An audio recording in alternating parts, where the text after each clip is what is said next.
Hello, I'm trying not to make this wobble too much. So something happened the other day and I really wanted to talk about it because it made me look through all my medical notes, and do you know what, I haven't done that at all, because I don't want to see what's written. So I was diagnosed in 2019 and it was around May that I think the first lot of tests started happening, and then it was probably, I don't know the dates, I don't know anything. All I know is that I did everything at my pace. And when I went for my final kind of meeting, it was with the surgeon. I was certain that he said it was stage 4 because it just kind of crossed some kind of anatomical barrier. And metastatic and stage 4 to me were like one and the same. And so I had been using that terminology, and then someone said the other day that the way I described the diagnosis sounded basically like it was stage 2 or stage 3. And I suddenly went into complete panic. It was like, oh my God. So like I've been telling this lie, and that falsely kind of telling people I've healed metastatic cancer, but I knew it was metastatic because when it goes into the lymph nodes, it was like in the local area, it was described as metastatic. But this woman's comment really fucking irked me, because it was like, I have to prove that this is a truth for me, because I am a person of integrity and I cannot live from a lie, especially if I'm helping people heal cancer. It's like I need to have that truth. And I had to go through all my notes, and it was like I was putting them into ChatGPT. Would my doctor have described this as stage 4? No, stage 2 to 3. And I did it with a couple, and then I eventually found one and I put it in, and it's like, would my doctor have described this? And it was like, yes, absolutely. But it's almost a case of semantics. It's like some doctors do, some doctors don't.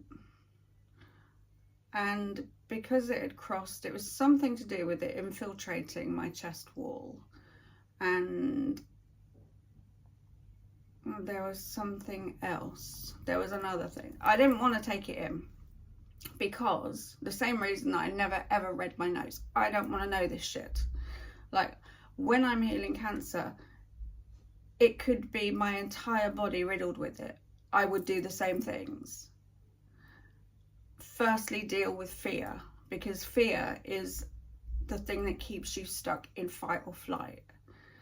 And so when you're dealing with healing stage 1, stage 2, stage 3, stage 4, always apply the same logic, in that even if it's at stage 1 now, if I don't do everything that I would at stage 4, then it will be stage 4. So for me, it was like I was living from that premise of, I'm healing stage 4 cancer here. It is systemic. I have to heal my entire system, not just a little bit of it.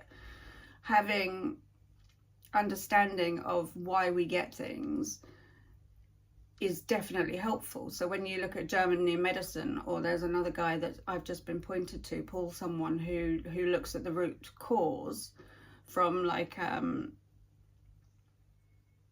from a psychological perspective, then that definitely helps. Things like grief is in the lungs, the breast on the right hand side is the male. You know, it's helped me enormously. But for me, what I want to say is that it doesn't matter what stage of cancer, always treat it systemically anyway, because we are mind, body and soul. We have to treat all of those things, and that is such a multifaceted approach. Like, we can't just change our diet and expect to be well. We can't just take a certain supplement and expect to be well. It's an individual prescription based on you and how the whole of your life has shaped you and your experiences and how you live.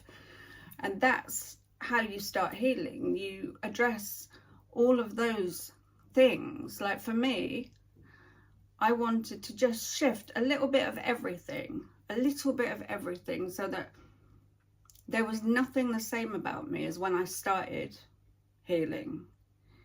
Because I figured then at least I'd be getting close to the cause. I don't know what the cause is. It is everything that's come together to create this kind of chaos in my cells. And so I'm going to just gently alter things until it goes, ah, yeah, this is right. This feels right. So let's move forward with this. So for me, I didn't want to know my medical records, my medical notes. I didn't want to see that. I didn't want to associate myself with it, because I didn't want to take ownership for it. And now, having read those notes, in order to distill the fact that I had to feel like I was coming at this place from a place of integrity, it's like I now have to shake that shit off me. You know, I have to disassociate from that stuff, because I don't want to take ownership for it. I mean, by dissociate, I don't mean completely, that's one thing, I'm another. It's just like every time my brain goes into a place of, oh, but it was here, wasn't it? And it was there, and it was, oh, it's the narrative then changes to, my body is perfect. And that was what I did when I was healing. If ever there was an area of that I felt fear around, it was like, my body is perfect. And I'd remember back to all those times, all those blood results that have been good, all those times that my body's responded well to what I'm doing to it. Because that builds up a catalogue of, oh yeah, I can do this. I can really, really do this. And that's all you need, is just to keep building up those pluses. And so all those little tiny victories are amazing, because they go towards the greater good. Anyway, I hope you've got something from this. And while I'm here, I just want to plug what I'm doing as well with the group program. I've taken basically everything that I've learned over my years of doing this healing, and it's largely a program about releasing the fear, because that's the best place to start. And we do that in a very, very gentle and safe way. And it's using the body to identify areas where we're holding. And by using the subconscious mind through creative art in order to allow what needs to be released. And so I will add a link underneath this video, and also subscribe if you haven't already. Then subscribe to my email list, and I'll eventually work out how to send emails. Anyway, life is, every day's a school day. Sending you lots and lots of love.